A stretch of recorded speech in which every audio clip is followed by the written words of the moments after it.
दोस्तों, एक ब्राह्मण किसी मंदिर में रामायण की कथा करने जाया करता था। ब्राह्मण को कथा सुनाते हुए कई दिन हो गए, लेकिन एक भी आदमी वहां कथा सुनने नहीं आया। एक दिन ब्राह्मण देवता जब कथा पढ़कर वापस लौटे तो राम की मूर्ति ने अपने पास खड़े हनुमान से पूछा, हे पवन पुत्र, यह बेचारा ब्राह्मण रोज यहाँ कथा करने आता है, लेकिन सुनने वाला कोई नहीं। भक्तों के न आने से ब्राह्मण देवता को रोज ही खाली हाथ लौटना पड़ता है। अब जिस दिन कथा समाप्त होगी, उस दिन ब्राह्मण को कुछ न कुछ मिलना जरूरी है। यदि उस दिन भी कुछ न मिला तो बेचारे को बड़ी निराशा होगी और हमारी भक्ति में उसका विश्वास नहीं रहेगा। हनुमान जी ने उत्तर दिया, भगवान, आप इस बात की चिंता न कीजिए। आपके भक्तों का मैं पूरा ध्यान रखता हूँ। ब्राह्मण देवता की दक्षिणा का इंतजाम कर लिया गया है। जिस दिन कथा समाप्त होगी, उस दिन 1000 रुपया दक्षिणा के रूप में उन्हें मिल जाएगा। राम और हनुमान में होने वाली इस बातचीत को एक कंजूस सेठ सुन रहा था। सुनकर खुशी से उछल पड़ा। दौड़ा दौड़ा सेठ ब्राह्मण के घर पहुंचा। सेठ को अपने घर आया देख ब्राह्मण को भी प्रसन्नता हुई। पूछा, कैसे दर्शन दिए? आपकी क्या सेवा करूं? सेठ बोला, महाराज जी, सेवा करने के लिए भगवान ने मुझे आपके चरणों में भेजा है। आपसे कुछ निवेदन करना चाहता हूं। धन्यवाद, कहिए, क्या कहना चाहते हैं? सेठ बोला, इतने दिनों से आप मंदिर में कथा करते आ रहे हैं और अब कथा की समाप्ति का समय आ गया है। इस संबंध में आपके साथ ठेका करने आया हूं। ब्राह्मण ने पूछा, कैसा ठेका? यही कि कथा की समाप्ति के दिन जो दान दक्षिणा, अन्न, वस्त्र आपको प्राप्त होगा, वह मेरा रहा। उसके बदले में मैं आपको 500 रुपये देता हूं। यह कहकर सेठ ने 500 रुपये निकाल कर ब्राह्मण के सामने रख दिए।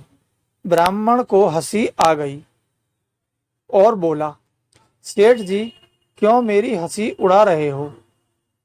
आप देख रहे हैं कि मैं कई दिनों से कथा कर रहा हूं, लेकिन श्रोता तो एक भी नहीं आता। मुझे लगता है कि समाप्ति के दिन भी वहां कोई नहीं आएगा।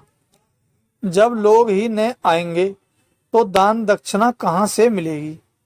सेठ बोला, कोई बात नहीं, चाहे कुछ मिले या न मिले, वो तो मेरे भाग्य की बात है।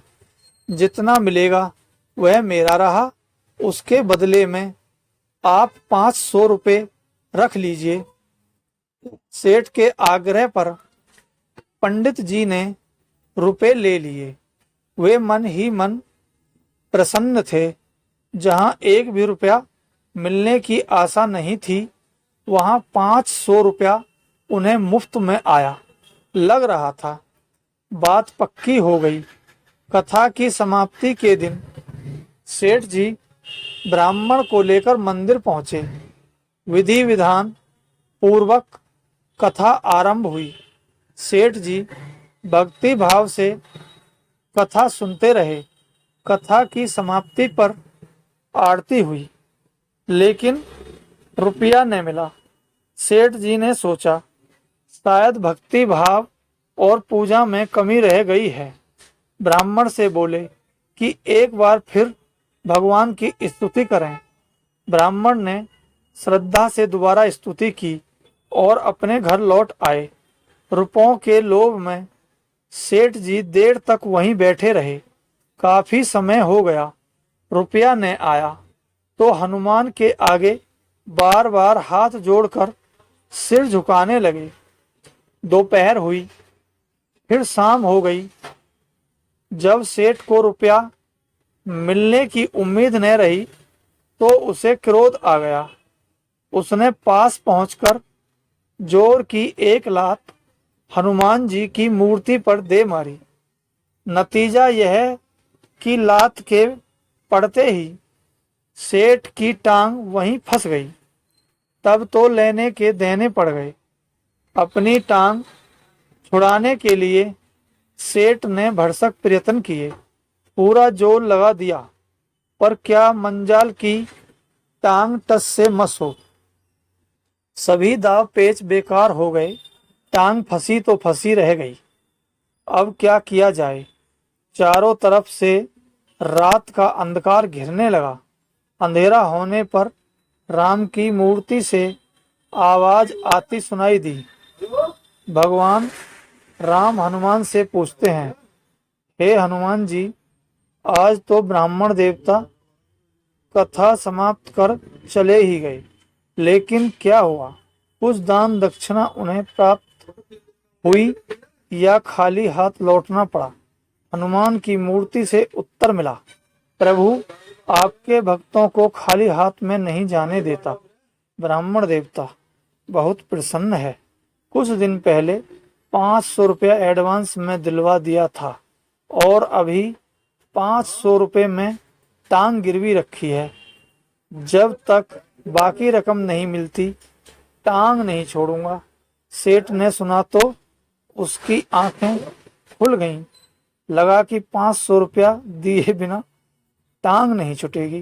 रात भर वह अपनी एक टांग के बल खड़ा रहा। सुबह हुई तो अपने घर पर संदेश भिजवा कर रुपया मंगा लिया और हनुमान के आगे रखकर क्षमा प्रार्थना की। तभी सेठ की टांग छूट सकी। दोस्तों, ये कहानी आपको अच्छी लगी हो तो चैनल को लाइक और सब्सक्राइब करें ताकि आगे आने वाली भी ऐसी कहानी आप सुन सकें।